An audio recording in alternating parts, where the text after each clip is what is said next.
All right, guys, welcome back to the next video. This one is, why do your emotions matter? Number one, the market is ran off emotion. The entire thing is built around the emotion of mankind and their actions.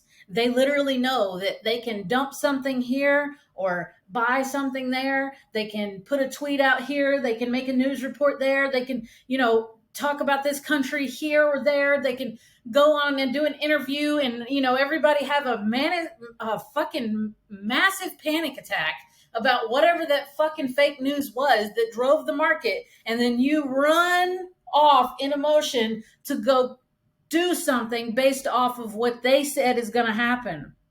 When you remove all the excess outside noise, you can actually focus on the market, the structure of the market, what's actually going to happen in the market. Because one thing you have to realize is that they don't make all this money in this market for some little man in a room to be pressing buttons and moving the market and making all these decisions. That is not what they do. They have algorithms that they have built. They've spent tons of money. I don't even know the amount of money. I just know from common sense, if I was the one that was in charge of this shit, I would have tons of algorithms running on autopilot with different patterns, different structures, different ways of acting, giving all the different markets their own language and things that they do that are a little bit slightly different than the other to make it not so easy for you to read. But the thing is that the underlying thing in the market is that the structure and what it does or has to do always remains the same. It must go up and it must go down. There are certain price points. When it hits that, it must come back and retest it. If it is dropped massively, it has to come and rise massively to fill back up the space that it dropped.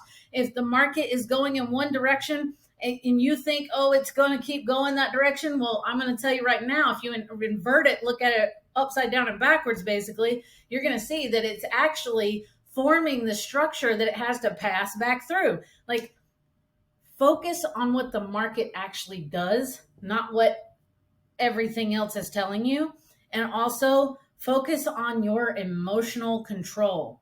Like, oh, you see that candlestick? It's jumping up right now. It's fucking taking off. I'm going to miss the trade if I don't get in right now. Fuck it. Miss the trade. Who gives a fuck if you miss a trade? You making it that fucking relevant that you have to make that trade instead of missing that trade is what is going to fuck you up every time. You've got to learn to let go and let things be what they are. Take what it gives you and walk away, or walk away entirely and take a break. Do whatever you got to do, but don't get so focused on, I got to be right. I got to get this trade. I got to get in now. All those things are the death of your profits. All right. They make profit from your pain. Like I was just talking about, all that chaos inside of you on the inside that makes you, I don't fearful, which is the next thing. It'll make you fearful. I'm scared to lose. I've already made $10,000. I don't want to lose the $10,000 that I've made.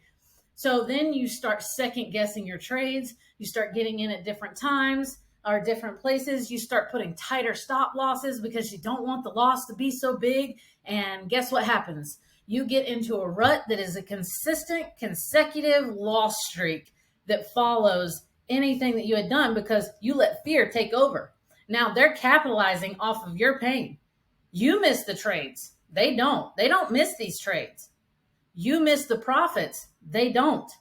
They get those profits because they know that there is a specific structure to this. There's algorithms, and it is robotic and mechanical, and it's going to do what it's coded to do. And they're not going to spend how much ever they got to spend to recode the entire fucking platform to make it impossible for you. They know some people are going to figure it out.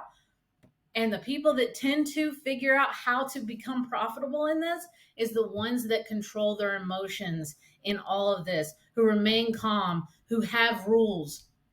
So it can rob you of the ability to trust yourself. Like if you get on a losing streak and then say you analyze the market, you went against yourself, you lost, and now you're like, well, fuck, I suck. I can't do this. I just can't trade. I'm tired of this shit. And you'll walk away from the market because you think that it's a market problem. It's a you problem. You're the only one that's the problem here. It's your emotions. It's your lack of trust in yourself. If you all that chaos I was talking about before, if you repeatedly do that, it will come down to a point where you can't trust yourself because you have so much chaos going on in your actions and how you trade. You haven't collected any consistent data to see yourself entirely in what you're doing. And now that result is a lack of trust in self. So therefore, you're in the market with anxiety and unsurety. And that can cause a downward spiral with a quick miss. So my advice is marry your decisions, do what you have to do, test your theories, see how they play out. I don't care how long it takes you. If you want this, you'll fucking do it. Just do it. Quit giving yourself excuses. Quit trying to be in a rush. That's another killer of your profits, is trying to rush to a result. God's time is God's time, and you cannot move that clock faster. You are never going to get to an outcome that you weren't destined to be at before the timing of the destination was deemed for you to be there. And that's another reason why you guys fuck yourself, trying to be somewhere before you're supposed to. Humble yourselves, do the work, get the data, figure out where you're fucking up in your whole plan there, and go from there. All right, I'll see you guys in the next video.